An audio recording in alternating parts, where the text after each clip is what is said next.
Well, Tom, as your dad, Zig, is telling the story about self-discipline, that's where it came up to me of those things that we do that we feel like, oh, I gotta, muscle down and exert my willpower and have self-discipline and do this thing, this chore. And then how often, if we will do it enough, and we talk about the different timelines on, how long does it take to build a habit, but even beyond that, just I, the reality is so often, if we'll stick with it, we will actually, it becomes not a chore, not drudgery. And we actually find joy in that. And I've experienced that a few times in my life, but I thought obviously it would be relevant that you witnessed that with your dad.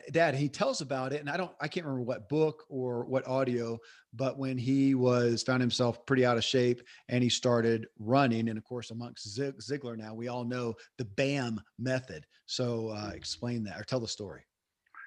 Yeah. So when Dad first got in shape, he got all checked out. The doctor said, go do it. So he was cleared to start jogging. And the first day he ran a block. And then the second day he ran a block and a mailbox. So he extended his journey by one more mailbox, which in the neighborhood we lived in, that was probably an extra 50 yards. I was going to say, it's not very far. No, not a lot. And then the third day he ran a block and two mailboxes. So block and a mailbox stands for BAM. And so all he did is over the months is he just kept increasing his distance about a mailbox. Yeah. Until he ran 2 blocks and then 3 blocks and then a half a mile and then a mile and then so on. And then the interesting thing is he didn't like it.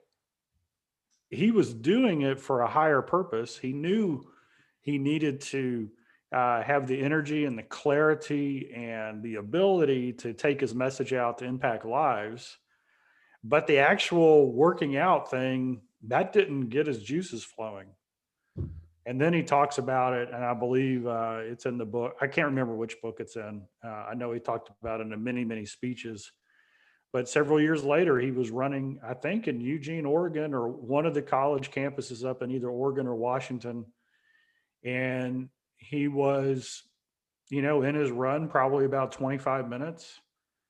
And he's looking around and it's beautiful and it's 75 degrees and there's college kids hanging out on the lawn of the college. The birds are singing. It's beautiful scenery. And he realized that he loved it. Yeah. That he actually appreciated it. And this is where his quote came from, which is, you don't pay the price for success. You pay the price for failure. You enjoy the benefits of success. And his point is that when we have a purpose, a why, a reason, for, like our health or our family or something we want to accomplish in the business world or whatever, when that's our driving factor and we look at the things we have to do in order to get there, it's okay if we don't like all those things. Yeah. Right. It's okay if, being detail oriented for an hour a week around planning our schedule is not what we love to do. It's okay because it allows us to get to what we love to do. Yeah. And then there's another quote that he used to say, if you do the things you need to do when you need to do them, eventually the day will come when you're able to do what you want to do when you want to do it. And it's that idea of laying the foundation, delayed gratification. But something interesting happens, and this happened to me. I, like most young people, my goal was to see how late I could get out of bed and still get to work on time.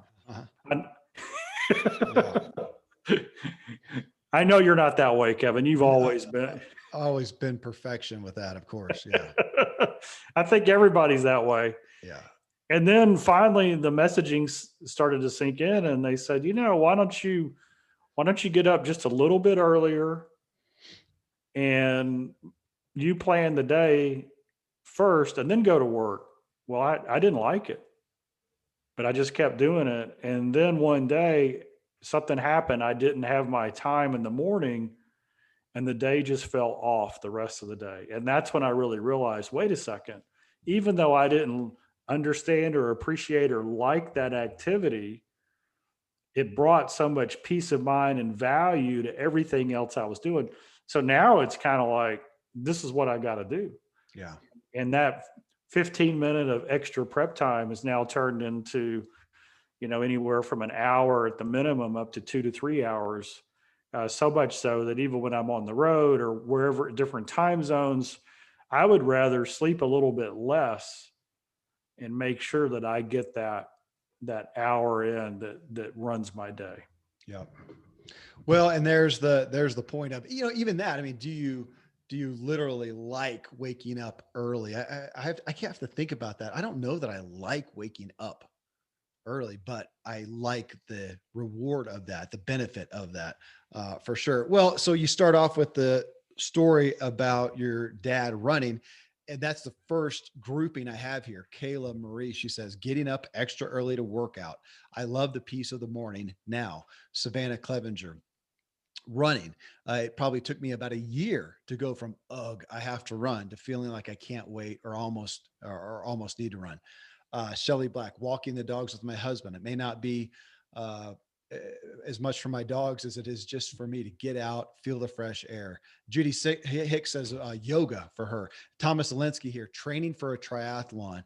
He says, it's all I seem to think about all day, every day. The triathlon community is the most supportive I've ever seen. And I don't think Thomas would mind. Well, he posted this publicly. And if you go to his page, you'll see that Thomas is in the process of getting in shape. So don't think of him as one of these triathlon nuts. He's somebody who has not been in shape, and he's looking at that. He's now inspired by it. And Tom, I had the experience as of this recording about 6 months ago. It was the fall of 2020. And we have all of our kids run. It's just kind of what we do as a family. Everybody runs, or you're going to do some kind of a sport now. We didn't always do that, but we do. And so I've got a son. Canyon is his name. And he did not want to run. He really does not like running. But I said, you got to do something, dude. What's it going to be? So he finally decides, okay, I'll run. And he joins his brother, 1 year older brother, and they are on the high school running team, cross country team. And he says, I'll just do that since, Ian's going anyway. So I'll just go with him. So he does that. And his first run, it's a 5K, guys. So his first run is 37 minutes. Now, I don't want to make anybody feel bad. 37 minutes is not a really fast 5K time, especially for a young kid. Now, if you're, 50 and out of shape, that may be great to run that. But for a kid who's in shape, he wasn't out of shape. He's in shape. He's fit and trim. I asked him, I said, dude, did you even run? Did you crawl? How do you, we couldn't even go. This is during COVID. So we couldn't even go. So I wasn't there. But he said, Dad, I just don't have the will to do it. He's very gracious with it. He said, I just don't have the will to do it. And Ian, his older brother, is saying, yeah, man, he's not connecting with the kids either, because we've always viewed it as a great thing for them socially, that group. He sees he's not connecting to them. So he doesn't run for like 3 weeks or something like that. Doesn't race because they had to segment the groups. Only so many could go because of COVID and all the restrictions there. So 3 weeks later or so ish, he goes, and that 37, I think it came down to 27 minutes. I'm like, man, what happened? He says, I don't know. I just felt better. And Ian says, yeah, he's talking with some of the kids now, interacting a little bit. Last run of the season, so another 3 or 4 weeks down the road. He only ran 3 times because they weren't allowed to go to a lot of the meets, and he was low man on the totem pole, whatever. He goes to the last one. Meanwhile, his brother Ian is doing well and has been increasing every time and is looking for a PR, and they're both in the race. So his brother Ian gets his PR. It's like 22. He wanted to go under 23, 22 minutes and I don't know, 55 seconds, something like that. Canyon runs a 23:02 or something like that, like 7 seconds behind his brother who's been doing well, but his progression. I said, what happened? He says, it's just not so bad. And he's found friends there, and he's, now it's months later, and he's connected with those friends. And I was so grateful for that. If he never runs again, he experienced that. He experienced progression. He experienced something going from misery to, I don't know if he would say it's fun, but it's okay. And now he's ready to run track and they're running. He's still, when I say, okay, guys, come on, let's go for a run. He's like, rolls his eyes and stuff, but he come out. Once they get out there, then he pushes it. I went on a run with him the other day and he pushed me. I about couldn't stay up with him. And he actually said he overdid it. I was just so proud of him. Why? He could have just shuffled along.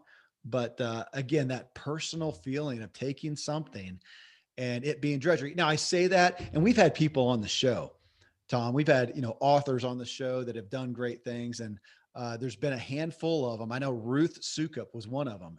Her book is, I think it's Do It Scared. And she talked about that with exercise. She says, you know what? I do it. I know I need to do it. I hate it.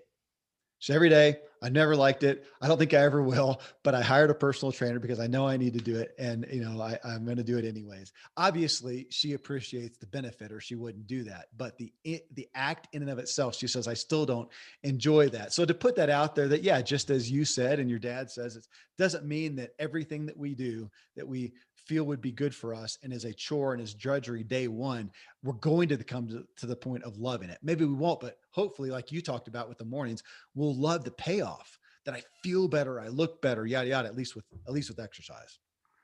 Your son learned the Zig lesson of logic will not change an emotion, but action will.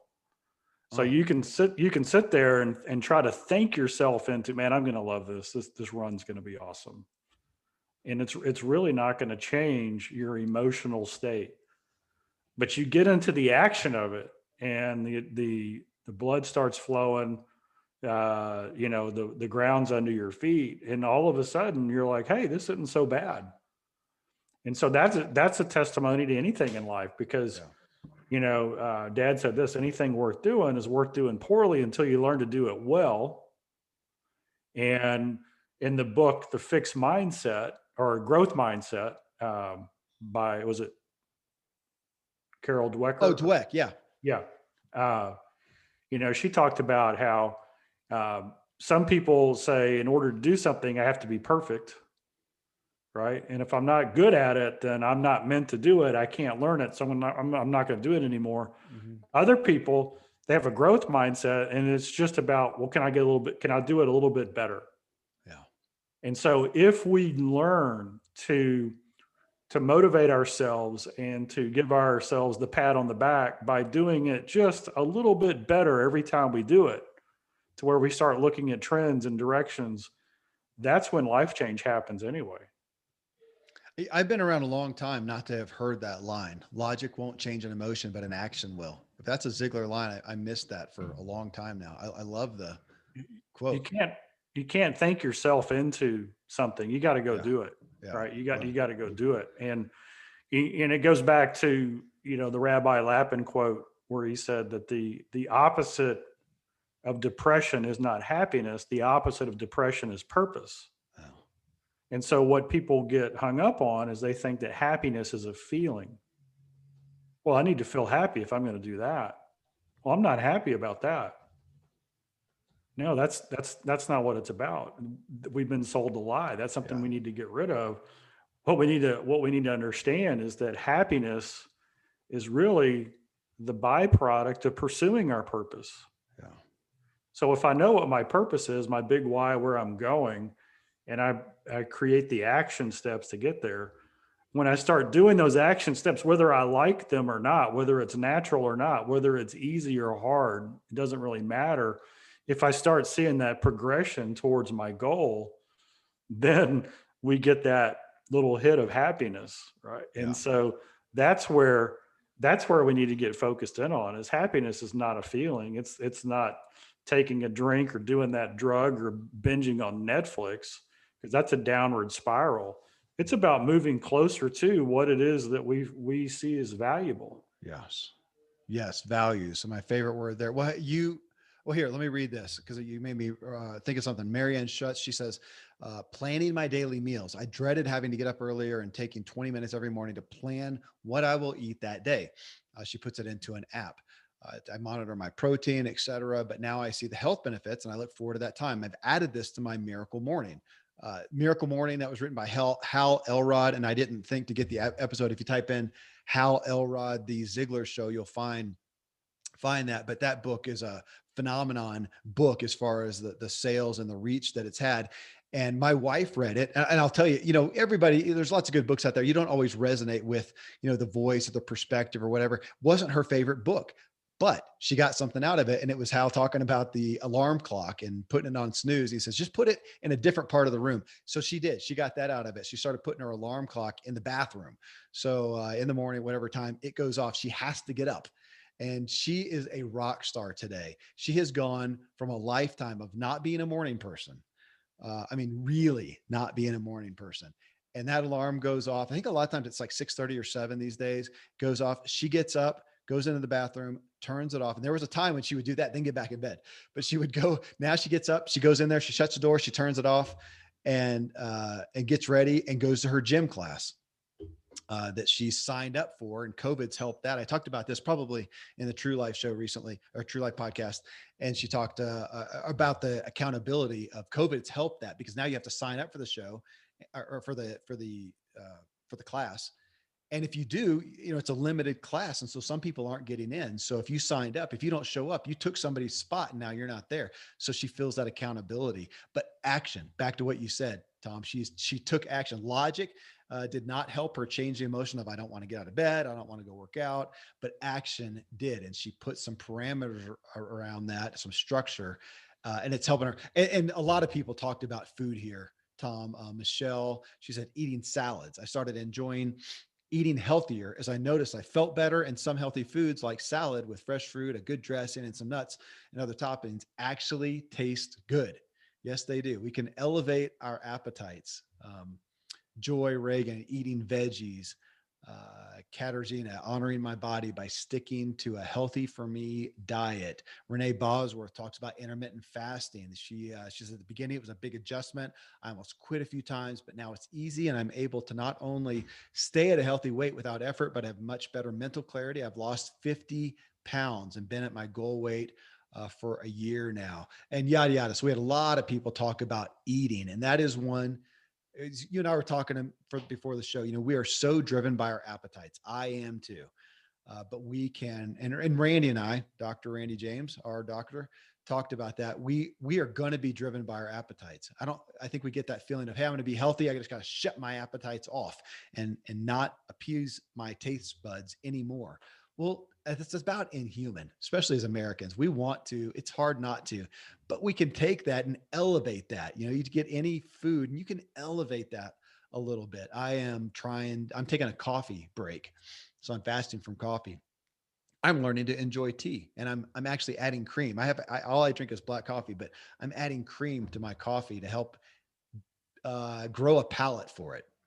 And I'll wean myself off of it till I just like it plain. But right now I'm enjoying that. So, I'm elevating my appetite to help achieve something right there. And I think that's what we can do. And we see people who look at vegetables and all that healthy food. If you think healthy food is bland, one, it's because you've poisoned your taste buds with too much sugar, too much junk in there. But man, you can make food. You've probably had somebody who made healthy food and they focused on the healthy part, not the tasty part. Because as Tom Ziglar well knows, you can make healthy food taste really, really good. That's right. Homemade hot sauce, baby. I know. I got pictures of you on my grill of you making the homemade hot sauce. I missed that. Another one in here along with that was water. I was surprised to see that. We had multiple people talk about water, and I honed in that because let's see, it was on my Motive podcast. I had Kara Golden. She's the founder of Hint Water, flavored water. And that's her focus, is getting people off of sugary sodas, especially, and drinking water. But she realized that too. She changed her life. She was addicted to soda, something like 15 sodas a day she's addicted to. And she stopped it. And she was having all these health problems, stopped it, and started just plain water, and really did a big turnaround, massive turnaround in her health, but also realized, man, plain water is boring. Now, if you're out there and you really like plain water, God bless you, but it's boring. I recently, my kids for Christmas got us a soda stream, so we can take our just regular water, put it under there, it fizzes it up, and I'll add lime to it. Man, I so appreciate that. I drink that because, yeah, plain water is kind of boring, but a lot of people, Jennifer Meisel, she says, after Thanksgiving, I made a vow to drink at least 64 ounces of water a day. I hate drinking plain water, no sweeteners, no flavors, nothing, but my body actually craves it now. I've noticed my skin has improved and it's only been 2 months. Barbara Rubio, she says, drinking water. I even had to download an app to remind me to drink and keep track of how many glasses of water that I drink. I used to say I must have been a camel in a past life because I could go for weeks without drinking even one glass of water. But once I built a habit, it became a source of happiness. Now water is life for me. Sharon Her, drinking a glass of water, 8, 10, and 3 between meals every day. I started with my first pregnancy 45 years ago and have kept it up. So yeah, there's one too. I mean, who wants to drink water when you got soda and tea and coffee and whatever? But we're kind of made up of water. Pretty important. Water's good. I remember my progression on moving from drinking my calories to eating my calories. I was raised on sweet tea, and You're from Texas, I'm of from course. Texas, and mom and dad from Mississippi. So sweet tea was, you get the big pot of tea out, and then you pour, I don't know, it felt like a whole bag, big, giant bag of sugar into it. And the kind of stuff when we were kids, we'd take the tea outside and you'd spill it, and 5 minutes later there'd be 1,000 ants all over that. Yeah. Right, because of that. So I moved to Sweet and Low, which is just fantastic for your health. I mean, the more Exactly. chemicals you can put in, the better that is. Yeah. But that's what I drank. And then when I decided, you know what, I'm sick and tired of being sick and tired, I decided to drink unsweetened tea. Oh my goodness. You And got to get kicked out of Texas for that. let me just tell you something. For 3 weeks, that was the nastiest stuff I put in my mouth. And then the next 3 weeks, it was kind of like, okay. And now, if I accidentally either drink sweetened tea with sugar or artificially sweetened tea, my taste buds revolt. They just do. And when you do that, I mean, this is just proof that you can change your taste buds. You can condition yourself, and that what you do regularly is what your body expects, and your body likes to get what it expects. Yep. Yeah. Hey, that was my experience with coffee, Tom. I did not grow up in a coffee drinking family. I never had it. And then at 19, I moved to Holland, racing for a team out there, and actually got some work while we were over there at one point or later after the season. And at 10 o'clock in the morning, man, everybody goes to the coffee break, everybody. So we just followed in line, and their coffee there at that time was like espresso with a lot of cream, a lot of sugar. It was just a scant bit away from just hot chocolate. And that's how I learned to drink it. So I come back to the States and I got involved with the coffee company. They were sponsored a bike team, and they flavored coffees, and we'd put stuff in it. But then I do a 30-day hardcore sugar fast. Nothing. So took it out of my coffee. Well, after 30 days of drinking it black, I loved it. I didn't want it the other way. Well, I'm doing the same thing with tea now because, Randy's been on me. He's a tea snob, and I just don't like tea. I tried. It just is bland compared to coffee. I don't like tea. Well, now I don't know. I'm over 2 weeks now. And I've had coffee a couple times, but I'm just out of the habit of doing it. And most of my days, I don't. I think I've had coffee probably 3 times. I've had a little coffee in the midst, so it's not a diehard thing. But I'm just trying to get out of the habit. Doing tea, putting some cream into it, and I'm fine at 2 weeks in. I'm kind of like as soon as we're done here, I'll go put a little cream in and do a little tea, and I'm doing different ones, and I'm kind of finding myself getting used to that taste. I don't even know if I like it. I'm just getting used to the taste of tea.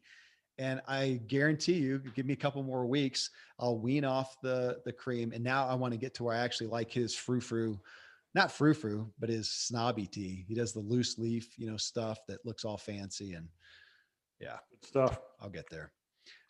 Self-care. We had a lot of people, a lot of miscellaneous stuff around there, but some that I really appreciated. This one is neat. Lynn Gilden. She says, January 1st of this year, we're only on the 19th.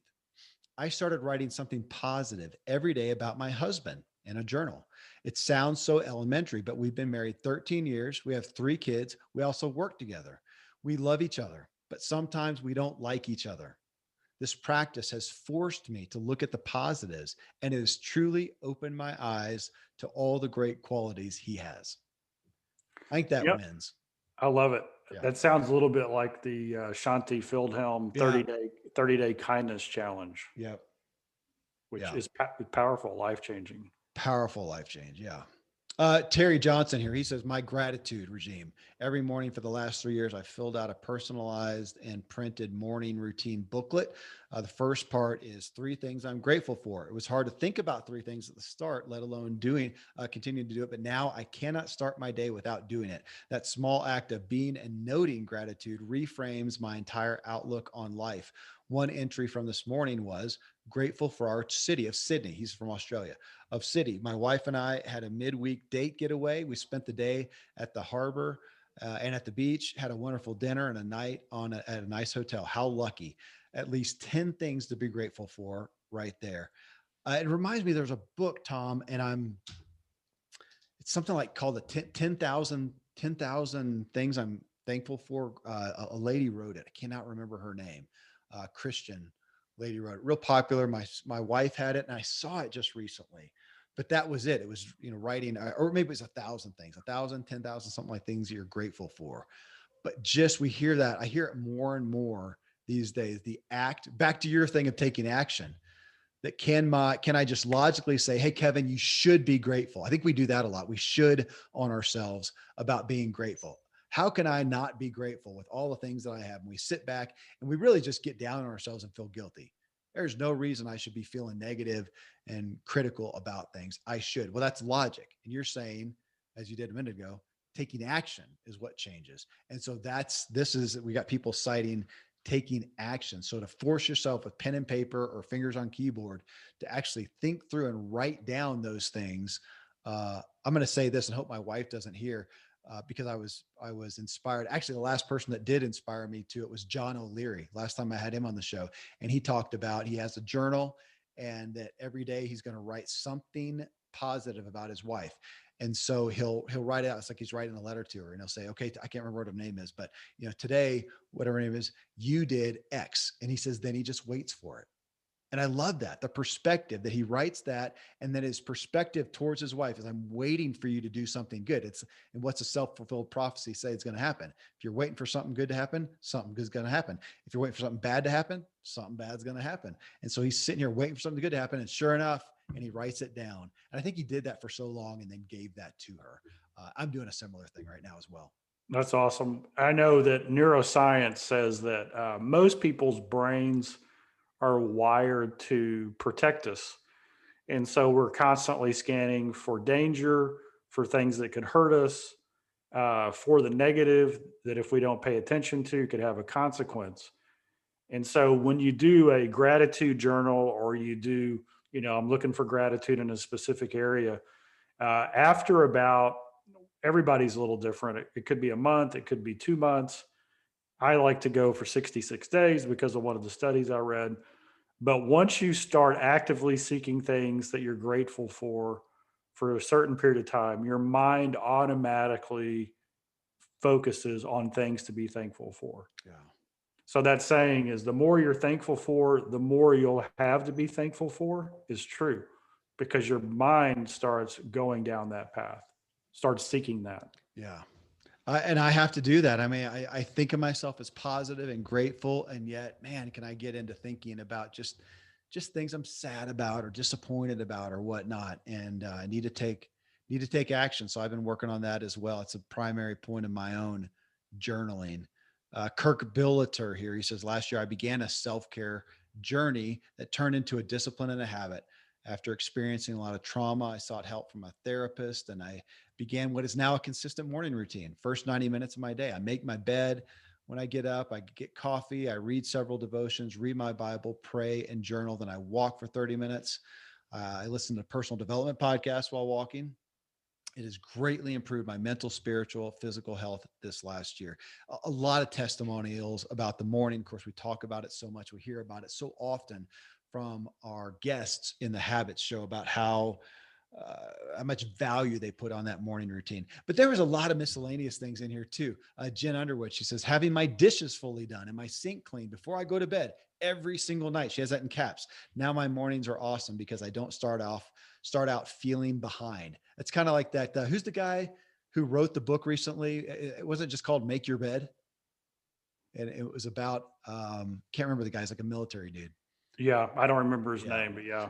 But about what, so here it is. And I laughed at that one because my wife, I used to do that. Oh, the dishes, man, at night. I'm somebody who likes to do things and then there's a mess. And I just did the thing. I just made the big effort. I'm not cleaning up the mess now. I'll leave it and I walk away. And I do that in my own life where I can. Like my barn, when I create something that's a mess, I walk away. And then I come back and I have to clean it up later. Some people don't like that. It works for me, but I used to do that with dishes. Man, my wife does not like waking up to dirty dishes. And so we changed that habit. Of course, now the blessing is I don't ever do dishes. I got kids. They got a chore list. They do the dishes, but they're done every night. We always wake up to clean dishes. You've got highly skilled unpaid labor. I do. Slave labor. Yep. It's a sweatshop at my house, man.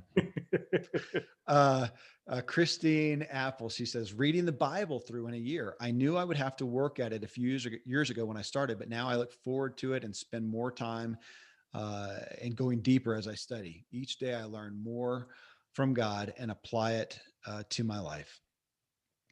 Brandon Russell, solitude and being comfortable by myself, extremely hard in the beginning when learning it and understanding the benefit, but now something I value very much. Man, I don't know how many times I've talked about this. I just love it because it's so old and so relevant. Blaise Pascal back in when was he? 1600s, 1800s? I don't know. And he said, at that time, that's what blows me away. What? You're asking me all these hard questions. Who wrote that? When did Blaise Pascal live? I need you to have a thesaurus up. So Blaise, and so he's, but he says, when a man's, I'm paraphrasing, but one of the greatest tragedies of man is the inability to sit alone in a room for 15 minutes, just to be at peace, just to be with yourself. I like that, what Brandon said, being comfortable by myself. I think that's why we tend to not take that quiet time, to not meditate, to not sit still, is because we are there just then alone. It's us and our thoughts. And as you know, most of our thoughts are negative. I know. I just put Siri on so she could help with these questions. Yeah, that's what we should do. We should have a session. We should just keep Siri on. That's our third co-host. I know. Yeah. Being quiet, take time to be quiet, take time to be still. That's why I love the 2 chairs routine with the Bob Modine. Yeah. You ask the big questions and then you wait to hear the answer. That's hard for people to do. That is very hard. It's hard for me as well, but I've gotten to value, again, that's one of the value, that time to just be alone.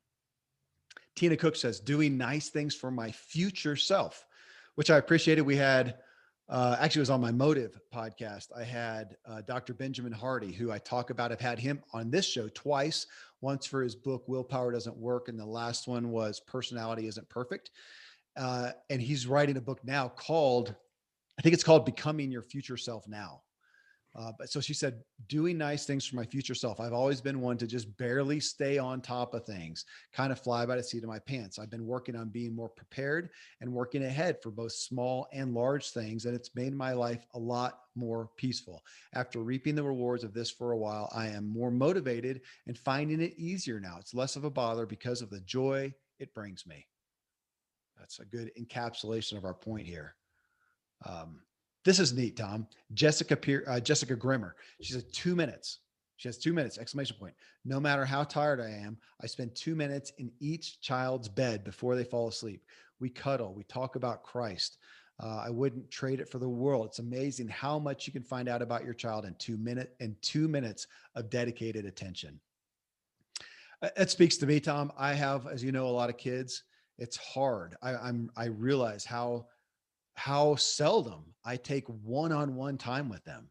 Now we do a lot together, and I'll talk even directly to one amongst the others, but to just be one-on-one is hard.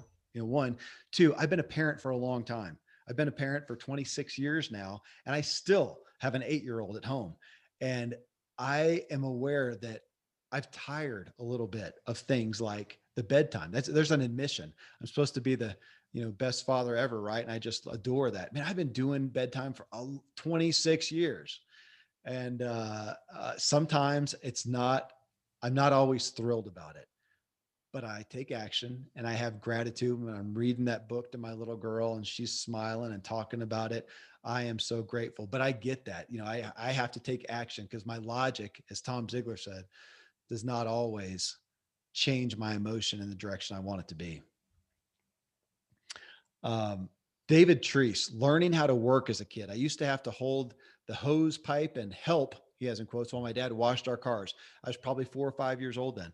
There were other little jobs like that also that at the time I didn't enjoy, but now I have been self-employed for 2 years and 4 months. I don't think I would have had the perseverance to get up and make it in my business if I had not received that discipline early in life. Now, I like that. Speaking of parenting, man, you parents out there, one of the things I am most grateful for, and I'm sure you've got your story, Tom, but one of the things I am most grateful for is the hard work. I wasn't always happy towards my dad about it, but the hard work he had me do, because it taught me work ethic and it taught me to deal with overwhelming tasks. So grateful he did that. And I, of course, work today to instill that in my own kids. And it's hard to do. You don't want to have that conflict sometimes. Man, it's powerful to work. Well, Tom, I mean, we could go on and on here, but this aspect of looking at those things, I think if we can impart faith, I could impart faith to people to take that thing that you believe would benefit you, whatever it is. Would it benefit you to get up early, if that's it, to exercise, to eat healthier foods, to have that morning routine, to practice gratitude, to clean the dishes, whatever it is that seems like drudgery, just having faith that after a while, it will get better. You will find the joy and the benefit of it. If not, as you talked about with your dad, actual joy in doing that task, that it actually brings you benefit. And I do see that with exercise, especially a lot. Exercise and food, those are good muses to where somebody goes from, X, it's drudgery, to, oh my gosh, they want to do, they find joy in the actual action that they had to force themselves to take action on at some point, as you said. 100%. I know for me that as I get a little grayer and a little bit more experience, not only do those things that used to be kind of a chore now become a treat, but I also have that little bit of experience to say, you know what? When I exercise, it's going to be before lunch, Yeah. right? Because I know me. And so we all have to have that real conversation with ourselves and say, okay, I know me. How do I set myself up for the win? And so taking that little bit of energy to get up a little bit earlier, or to do that key project in the prime time zone of the day, if you have that flexibility, those are the little things that make a difference. The phrase that I'm taking is the 2 minutes with each of my kids. I Yeah. mean, how many times a day can 2 minutes literally change the day? Yeah. No, That's just a powerful concept to me. it is. And John Eldridge, John, author of Wild at Heart, and he runs Ransomed Heart. They came out maybe last year with an app. I want to say it's called the Pause app. And it was on kind of a meditative time, but their initial focus is just a minute, 1 minute. And the app alerts you on your phone. It's just take 1 minute. And the benefit of that over time of not, as opposed to doing nothing. It's kind of like your dad with, going from being sedentary, out of shape, to just a block, one block. And then just a mailbox. I mean, the mailbox, it's right there. You can throw a stone and hit it just that much further, just a little bit. And those daily deposits and how they build up. The older, grayer I get, Tom, the more enamored and impressed and hopeful I am about the benefit of those little daily deposits. I think I, by nature, came into life with big things, big. I don't want baby steps. I want to hurt, big jumps. And I still do that sometimes. It still excites me sometimes to do that, but over the long haul, kind of like you talking about what gets the most publicity, hurricanes and tornadoes, what does the most damage, termites, that what does the biggest benefit is the big commitment, the big challenge, the big goal. Man, I dig those. They inspire me, but what do I get the most benefit? Man, that's little deposits.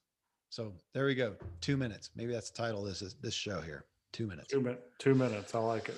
Man, I'm grateful for more than 2 minutes with you, Tom. Thanks, brother. You got it. Another great show with the greatest host in all the land, Kevin Miller. I'll take it. I'll take it.